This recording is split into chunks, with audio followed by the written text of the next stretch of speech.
नमस्कार दोस्तों, मैं सुभाष नायक, व्याख्याता शारीरिक शिक्षा। आज की कक्षा में हम शरीर संरचना विज्ञान का एक महत्वपूर्ण टॉपिक स्केलेटल सिस्टम कंकाल तंत्र का अध्ययन करेंगे। कंकाल तंत्र पे हम बात करेंगे कि कंकाल तंत्र का क्या महत्व होता है, कंकाल तंत्र मानव शरीर को बनाए रखने में किस प्रकार उपयोगी होता है, कंकाल तंत्र के अंतर्गत किन किन हड्डियों का अध्ययन किया जाता है, अलग अलग हड्डियों के कार्य, अलग अलग अस्थियों के कार्य, उनकी संरचना और उनकी स्थिति आदि का अध्ययन हम कंकाल तंत्र के अंतर्गत करेंगे। कंकाल तंत्र हमारे लिए बहुत महत्वपूर्ण और उपयोगी है। तो कंकाल तंत्र का अध्ययन हम संक्षिप्त रूप पे शानदार तरीके से करेंगे, क्योंकि कंकाल तंत्र से संबंधित 1, 2, 3 क्वेश्चन, मैक्सिमम 4 क्वेश्चन भी हमें कई परीक्षाओं में देखने को मिले हैं। इसलिए कंकाल तंत्र का अध्ययन हम अच्छे तरीके से करेंगे। तो सबसे पहले हम बात करते हैं कंकाल तंत्र की। कंकाल तंत्र होता क्या है, ठीक है। कंकाल तंत्र की अगर हम बात करें तो कंकाल तंत्र है वो अस्थियों का क्या होता है, एक ढांचा होता है। अर्थात हमारे शरीर की अस्थियां मिलकर एक ढांचे का निर्माण करती है, उसको हम स्केलेटल सिस्टम कहते हैं। दूसरी हम बात करें कि कंकाल तंत्र का मुख्य कार्य क्या है, तो मैं आपको बता दूं, कंकाल तंत्र हमारे शरीर को एक निश्चित आकार प्रदान करता है। अर्थात जो हमारे शरीर का, हमने पहले भी बात की थी, जो हमारे शरीर को एक निश्चित आकार मिलता है, जो निश्चित एक शेप मिलता है, वो कंकाल तंत्र के द्वारा ही मिलती है। नहीं तो हमारा शरीर है वो मांस का एक गोला बन के रह जाएगा, उसमें होने वाले मूवमेंट, होने वाली गतियां वो निश्चित रूप से बाधित होगी। इसलिए कंकाल तंत्र हमारे शरीर को निश्चित आकार प्रदान करता है। दूसरी बात, कंकाल तंत्र हमारे शरीर में जो कोमल अंग पाए जाते हैं उनको सहारा देता है तथा उनकी रक्षा करता है। हमारे शरीर के अंदर हमने पहले भी बात की थी, जो हमारा थोरेक्स पार्ट है, जो चेस्ट का पार्ट है, उसके अंतर्गत हमारे शरीर में कई सारे जो अंग है, जो कोमल अंग है, जो शरीर की संरचना, शरीर के कार्यों को निर्बाध रूप से चलाने में सहयोग करते हैं। जैसे हमारा हृदय है, फेफड़े हैं, और भी कई अंग हैं, और निश्चित रूप से हड्डियों का और भी कई काम है, जिसके अंदर बोन मेरो का भी हमने जिक्र किया था कि बोन मेरो के अंदर किस प्रकार रेड ब्लड सेल का उत्पादन होता है। तो ये सारी चीज़ें हैं वो कंकाल तंत्र के द्वारा हमें सहयोग मिलता है, सारी चीज़ों को सुरक्षित रखने में, सारे अंगों को सुरक्षित रखने में। तो कंकाल तंत्र है वो हमारे अंगों को क्या करता है, सहारा देता है तथा उसकी क्या करता है, रक्षा करता है। ठीक है। कंकाल तंत्र के अन्य और मुख्य कार्य उत्तोलक के रूप में है। क्योंकि ये गति करने में सहायता करता है तथा गति के लिए उत्तोलक का काम करता है। हमने लीवर पढ़े थे ना, क्योंकि हमारे शरीर में हड्डियां पाई जाती है, जो एक बात की थी, हमने जिक्र किया था कि हड्डियां वो सख्त सड़ के समान काम करती है, और जितने भी जॉइंट है वो एक्सिस का काम करते हैं, और हमारे शरीर की मांसपेशियां बल का उत्पादन करने में सहायक होती है। इसलिए हड्डियां, एक्सिस और मांसपेशियां मिलकर एक लीवर का, एक उत्तोलक का निर्माण करती है। हमारे शरीर में third lever, second lever, first lever, कई प्रकार के जो लीवर जो शरीर के अंदर जो पाए जाते हैं, उनका भी हमने पहली पूर्व कक्षा में अच्छे से अध्ययन किया था। तो निश्चित तौर पे जो अन्य और सबसे मुख्य कार्य भी है, ये शरीर को गति प्रदान करने में कंकाल तंत्र महत्वपूर्ण भूमिका अदा करता है। ओके, आगे हम देखते हैं कंकाल तंत्र है वो क्या करता है। एक नोट लिखा हुआ है, वैसे सभी को जानकारी होती है, लेकिन फिर भी जो फिगर के पॉइंट होते हैं उनको अच्छे से नोट में डाल के लिखा है मैंने, क्योंकि फिगर्स के पॉइंट होते हैं वो भूलने की बहुत बड़ी संभावना रहती है। तो ये है कि मानव की अस्थि पिंजर में, अर्थात मानव के शरीर में कुल मिला के 206 हड्डियां पाई जाती है। ये हमें सबको ध्यान है, लगभग सबको ध्यान है, मुझे पूरी उम्मीद, पूरी आशा है। लेकिन फिर भी हमने ये डाला है, इसीलिए डाला है कि किसी कारणवश कोई कन्फ्यूजन हो गया हो तो वो क्लियर हो जाए। तो मानव शरीर में 206 हड्डियां पाई जाती है। अब हम कंकाल तंत्र के भागों की बात करते हैं कि कंकाल तंत्र को कितने भागों में बांटा गया है, अर्थात हम अध्ययन की दृष्टि से, वैसे तो हमारा स्केलेटल सिस्टम पूरे एक शरीर का निर्माण करता है, पूरे एक शरीर की एक मानव की संरचना का निर्माण करता है, लेकिन अध्ययन की दृष्टि से जो एक्सियल है, जो बीच वाला जो एक सीधी ऊर्ध्व रेखा में जो पार्ट है उसको एक्सियल, और उससे जुड़े हुए जितने भी पार्ट हाथ पांव है उनको अनुबंधीय स्केलेटल मतलब कंकाल तंत्र के रूप में हम अध्ययन की दृष्टि से मुख्य कितने भागों में बांटा गया है तो उसकी बात करेंगे। तो अध्ययन की दृष्टि से कंकाल तंत्र को मुख्य रूप से दो भागों में बांटा गया। पहला भाग कौन सा है? अक्षीय कंकाल, जिसको एक्सियल स्केलेटन बोलते हैं, और दूसरा भाग है अनुबंधी कंकाल, जिसे अपेंडिकुलर स्केलेटल बोलते हैं। ठीक है, अब हम दोनों भागों की अलग अलग अच्छे तरीके से दोनों भागों पे चर्चा करेंगे, बात करेंगे, अध्ययन करेंगे।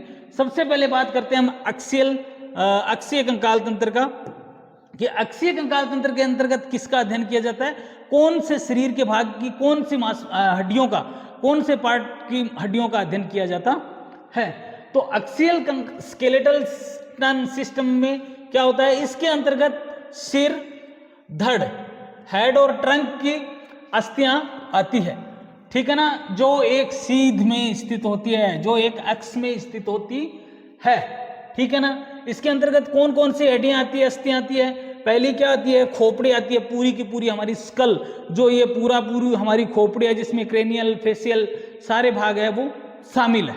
ठीक है, दूसरा आता है हमारा उरोस्ती एवं पंसलिया, जो हमारा ये जो केक बना हुआ है, जो थोरेसिक पार्ट का जो थोरेसिक पार्ट है, जिसमें जो हमारी स्टर्नम हड्डी है जो यहाँ चेस्ट के बीच में यहाँ पाई जाती है, उसके बाद जो रिब्स है, पंसलियां, वो इसके अंदर आती है। ठीक है, तीसरा हमारा पार्ट है, कौन सा पार्ट पढ़ रहे हैं हम, एक्सियल स्केलेटन पढ़ रहे हैं, और एक्सियल स्केलेटन के सब पार्ट पढ़ रहे हैं हम। ठीक है ना, उसमें दूसरा है कशेरू का दंड, जिसको वर्टिब्रल कॉलम कहते हैं, और इसके अंदर कितनी हड्डियां पाई जाती हैं, 33 हड्डियां पाई जाती है नवजात शिशु के अंदर, और वयस्क के अंदर 26 हड्डियां पाई जाती है, क्योंकि हमारी जो लास्ट की 9 हड्डियां हैं वो जुड़ के एक जोड़े में 4 होती है और एक जोड़े में 5 होती है, जो कोक्सिकर ये जो शेक्रम हड्डियां होती है वो जुड़ के 2 हड्डियों में कन्वर्ट हो जाती है, क्योंकि जैसे जैसे बच्चा बड़ा होता है तो वो जो नीचे की जो हड्डियां होती है वो जुड़ती जाती है। तो तीसरा हम पढ़ेंगे कशेरू का दंड को, जिसके अंदर हड्डियां की संख्या हमने देखी है 33 पाई जाती है।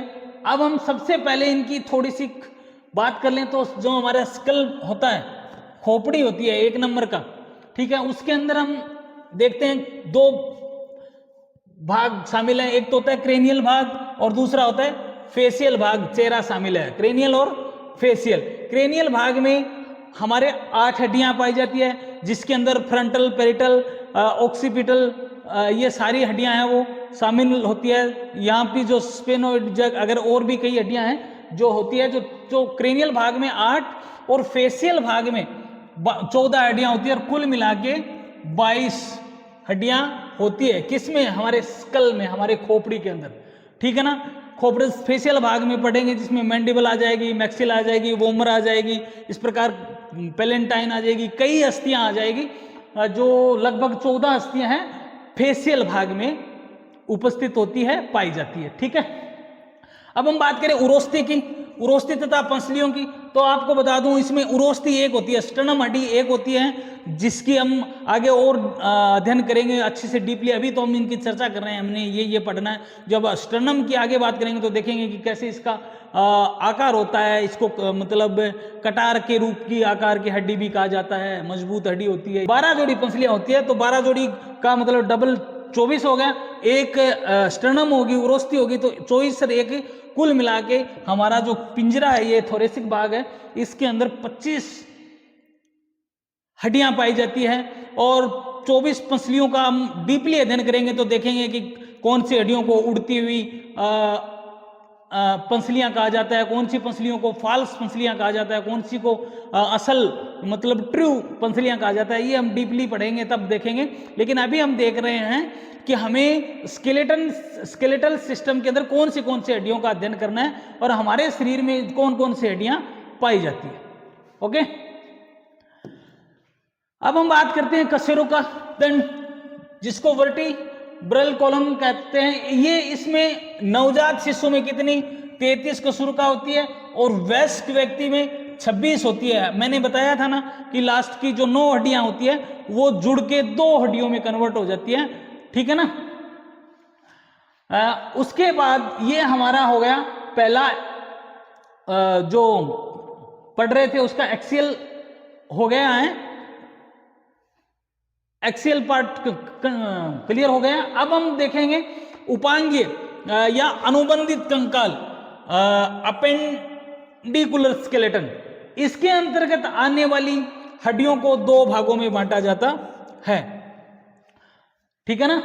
जैसे जो एक्सियल में 3 प्रकार में बांटी गई थी, उसी प्रकार जो अपेंडिकुलर है उसके अंदर आने वाली टोटल हड्डियां होती हैं उनको 2 प्रकार में 2 भागों में बांटा गया है। पहले ही है अपर लिम्ब और दूसरी है लोअर लिम्ब। ऊपरी अग्रोंग और दूसरी अग्रोंग, निचला अग्रोंग कहा जाता है उनको। सबसे पहले हम अपर लिम्ब की बात करेंगे। अपर लिम्ब के मतलब जो हमारी नाभि है इससे ऊपर जो अनुबंधित हड्डियां जो दोनों हाथों में पाई जाने वाली हड्डियां, ठीक है। लोअर लिम्ब में हम उनकी बात करेंगे जो दोनों पैरों में पाई जाने वाली और जो ये इनोमिनेट श्रोणि मेखला का जो निर्माण करने वाली हड्डियां हैं वो उनका अध्ययन करेंगे, ठीक है। अपर लिम्ब में हम देखेंगे कि इसके अंतर्गत आने वाली अस्थियां कौन कौन सी है, निम्न है। पहली कौन सी है, स्कंद मेखला, जिसको सोडल गर्डल बोलते हैं। सोडल गर्डल में दोनों साइड 2-2 अस्थियां पाई जाती है, एक स्केपुला होती है और एक क्लेविकल, जिसका जिक्र हमने एक बार पहले किया था, जत्रुक अस्थि। इसी क्लेविकल अस्थि को जत्रुक अस्थि कहा जाता है, ठीक है। तो स्कंद मेखला या सोडल गर्डल, इसमें मुख्य रूप से दोनों साइड की देखें तो कितनी अस्थियां होगी, 4 अस्थियां होगी, 2 इधर और 2 इधर, ओके।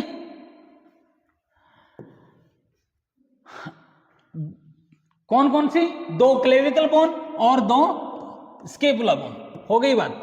अब हम बात करते हैं जो ऊर्ध्व भुजा होती है, अपर एक्सट्रीमिटीज होती है, उनकी बात करते हैं। तो जिसमें कंधे को छोड़कर, कंधे का तो हमने अध्ययन कर लिया ना, कंधे की स्केपुला और क्लेविकल जो शोल्डर का निर्माण कर रही है, शोल्डर गर्डल का, उसको छोड़कर अंगुलियों तक का हिस्सा है वो शामिल होता है किसमें, ऊर्ध्व भुजा के अंदर। कंधे को छोड़कर प्रत्येक हाथ में टोटल कितनी 30 हड्डियां पाई जाती है। अगर हम हमारे जो ये जो उपांगीय या अनुबंधित अंग है, दोनों हाथ और दोनों पैर, ये जो बीच का एक्सियल पार्ट था, इसको छोड़ के जो उपांगीय भागों के हम हड्डियों का अध्ययन कर रहे हैं, तो हम देखेंगे कि इसमें हाथों के अपर लिम्ब में अगर हम अध्ययन कर रहे हैं तो जो हाथों के जो शोल्डर गर्डल है, जिसमें स्केपुला और क्लेविकल हड्डी है, इन दोनों को छोड़ के, इनके अलावा इन दोनों को, कंधे को छोड़कर और आगे तक अंगुलियों तक टोटल प्रत्येक हाथ में 30 हड्डियां पाई जाती है और दोनों हाथों को मिला के 60 हड्डियां हो जाती है। और अगर इन चारों हड्डियों को और शामिल कर दिया जाए कंधे की, तो दोनों हाथों में कंधे से लेके अंगुलियां तक दोनों हाथों को मिलाकर 64 हड्डियां, अस्थियां पाई जाती है। ये निश्चित तौर पे याद करने वाला आंकड़ा है, क्योंकि ऐसे क्वेश्चन एग्जाम में कई बार पूछे गए हैं और बिना थोड़ी सी लापरवाही के, थोड़े से ध्यान न देने की वजह से हमारे ये क्वेश्चन गलत हो जाते हैं। तो मैं आपको बता दूं, अगर शोल्डर ग्रेडल को या स्कंद मेखला को छोड़ दिया जाए तो दोनों हाथों में स्कंद मेखला को छोड़ के अंगुलियों तक टोटल जितनी भी हड्डियां पाई जाती है वो प्रत्येक हाथ में 30 और दोनों हाथों में 60। अगर स्कंद मेखला, स्कंद अस्थि, स्कंद गर्डल को अगर अस्थियों को शामिल कर दिया जाए तो 4 और करने पे 64 हो जाती है, ठीक है ना। तो कंधे को छोड़कर प्रत्येक हाथ में 30 हड्डियां पाई जाती है। कौन कौन सी हड्डियां पाई जाती है, हमें उनके नाम भी याद होने हैं, हमें उनकी पोजीशन भी याद होनी चाहिए, हमें उनकी स्थिति भी याद होनी चाहिए, ठीक है ना। कई बार उनका शेप से संबंधित क्वेश्चन भी पूछ लिया जाता है, लेकिन वो रेयर हड्डियां होती है जिनकी शेप भी स्पेशल होती है, तो उन्हीं के हिसाब से उनका क्वेश्चन पूछा जाता है। जैसे रिंग के आकार की हड्डी कौन सी है, तो हमारी जो एटलस, जो प्रथम सर्वाइकल है, उसकी आकृति है वो रिंग के आकार की होती है। लेकिन ये चर्चा हम बाद में करेंगे। अभी हम देख रहे हैं कि हाथ के अंदर कौन कौन सी हड्डियां पाई जाती है। अभी हम एक हाथ का जिक्र कर रहे हैं, ठीक है ना, एक हाथ का, अर्थात प्रत्येक हाथ में ये अमुक हड्डी कितनी संख्या में पाई जाती है। तो एक हाथ में जो ह्यूमरस हड्डी होती है, जो हमारी बाह में, बाजू में स्थित होती है, इनकी संख्या कितनी होती है, एक होती है। अल्ना जो हमारी जो फोर आर्म है, इसके अंदर शामिल होती है, उपस्थित होती है, इसकी संख्या एक होती है। रेडियस भी फोर आर्म में होती है उपस्थित, रेडियस की संख्या भी एक होती है।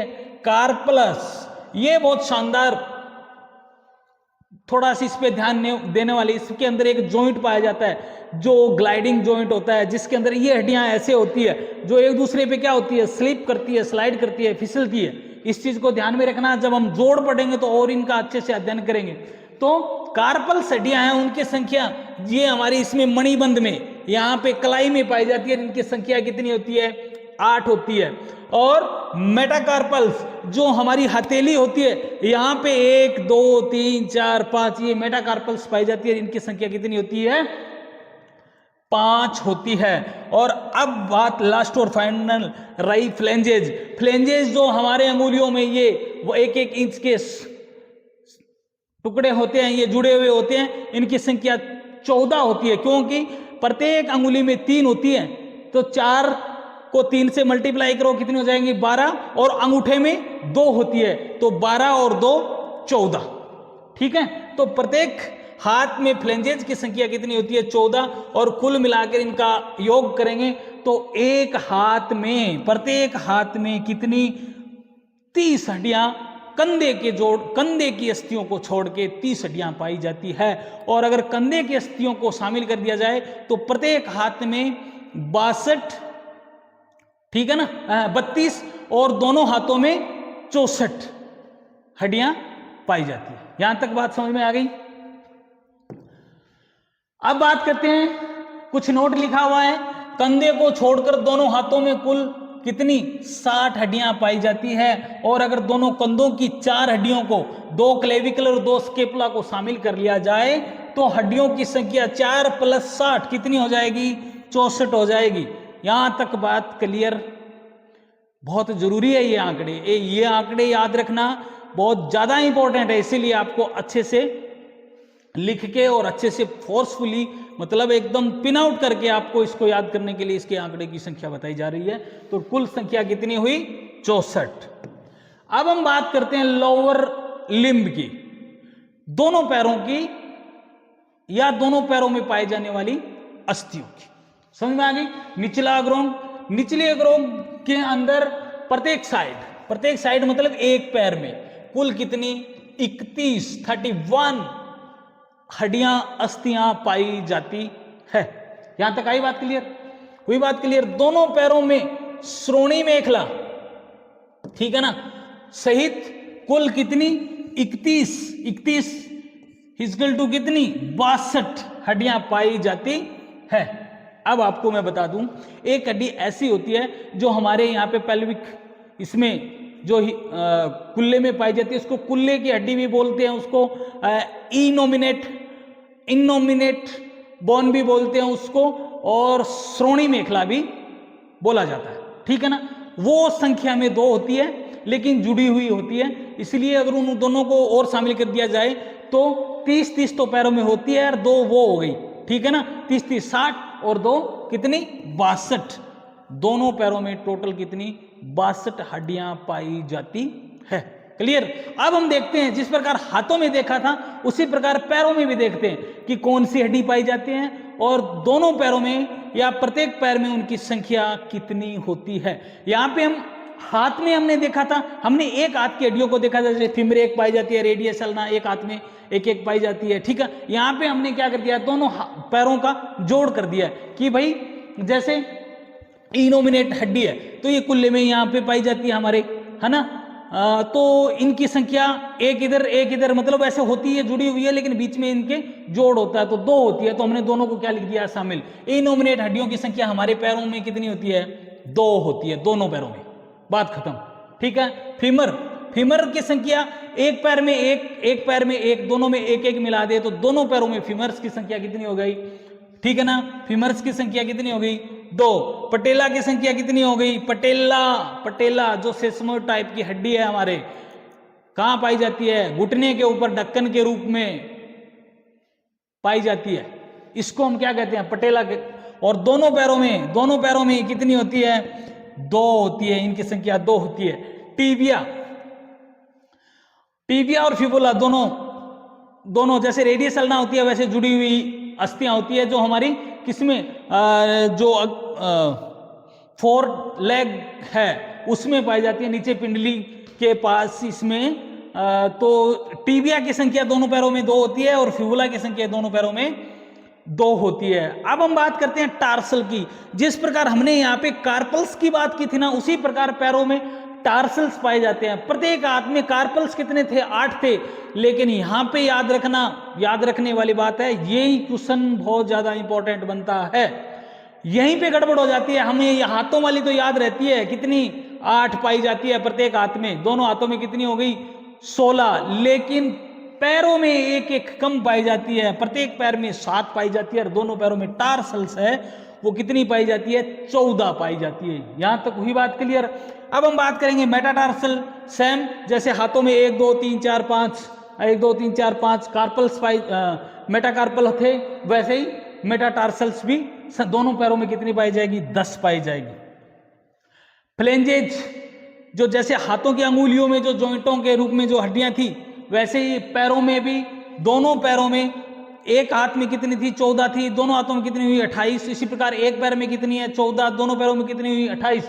दोनों पैरों में फ्लेंजेज की संख्या कितनी हुई? 28। इसलिए कुल मिलाकर दोनों पैरों में हड्डियों की संख्या वो 62 पाई जाती है। इन हड्डियों का अध्ययन हम करेंगे बहुत ही शानदार और विस्तृत तरीके से। एक एक हड्डी को देखेंगे हिला हिला के कि कौन सी हड्डी कहां पाई जाती है, इसकी स्थिति कैसी है, ये काम क्या करती है, इसकी शेप कैसी है, इसकी संरचना कैसी है, इसका आकार कैसा है। लेकिन ये हम जो क्लासिफिकेशन है हड्डियों का, जो वर्गीकरण है, वो हम नेक्स्ट क्लास में पढ़ेंगे। आज हमने ओनली फॉर अस्थियों का परिचय देखा है, अस्थियों के नंबर्स देखे हैं, संख्या देखी है और ये देखा है कि ये कौन से भाग में पाई जाती है। आज की क्लास यहीं समाप्त होती है। इसी के साथ सभी को नमस्कार, जय हिंद, जय भारत, धन्यवाद।